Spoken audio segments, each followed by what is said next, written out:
la guerre en Ukraine occupe toujours le devant de la scène médiatique.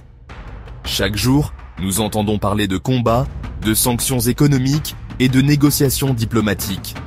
Mais derrière ces flux constants d'informations, certains enjeux essentiels restent souvent dans l'ombre.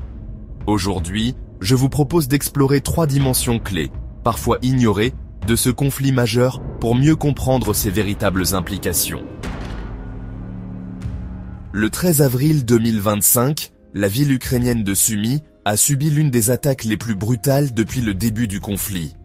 Une frappe russe a visé un bus public et le centre de conférence d'une université, faisant 35 morts et 129 blessés, dont 15 enfants. Cet acte, décrit par les autorités ukrainiennes comme du terrorisme pur, révèle une évolution préoccupante de la stratégie russe, ciblant désormais ouvertement les infrastructures civiles pour briser la résistance ukrainienne. Cette attaque soulève une question essentielle. Assistons-nous à un changement durable dans les méthodes russes, visant directement les civils pour créer un choc psychologique et affaiblir durablement la population ukrainienne?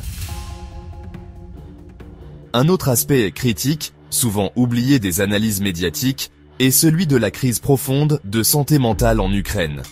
Selon un récent rapport de l'OMS, près de la moitié de la population ukrainienne souffre désormais de troubles psychologiques ou neurologiques graves.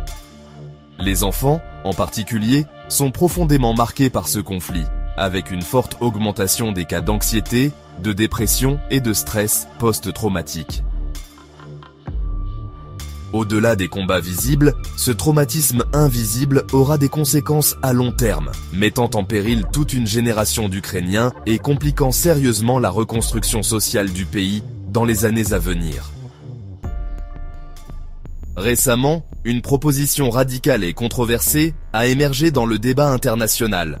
Le général américain Keith Kellogg, envoyé spécial de l'administration Trump, a évoqué l'idée d'une partition de l'Ukraine selon un modèle similaire à celui de Berlin après la Seconde Guerre mondiale. Cette proposition prévoit une zone démilitarisée séparant l'Est contrôlé par la Russie de l'Ouest, soutenue par les puissances occidentales. Bien qu'elle prétende être une tentative de trouver une issue au conflit, cette idée est très contestée, car elle impliquerait une reconnaissance tacite des conquêtes russes.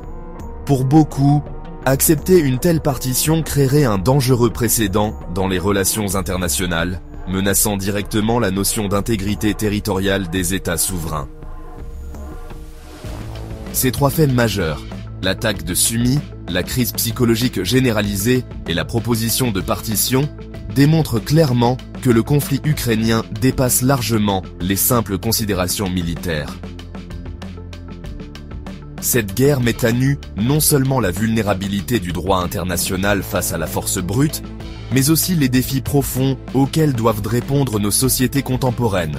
Protection des civils, gestion des traumatismes de guerre et respect des frontières nationales.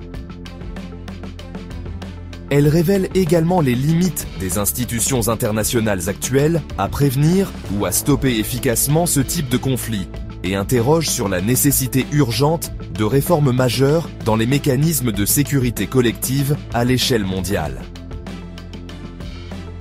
Et vous, quel aspect vous interpelle le plus dans cette analyse? Partagez votre point de vue en commentaire. Pensez à vous abonner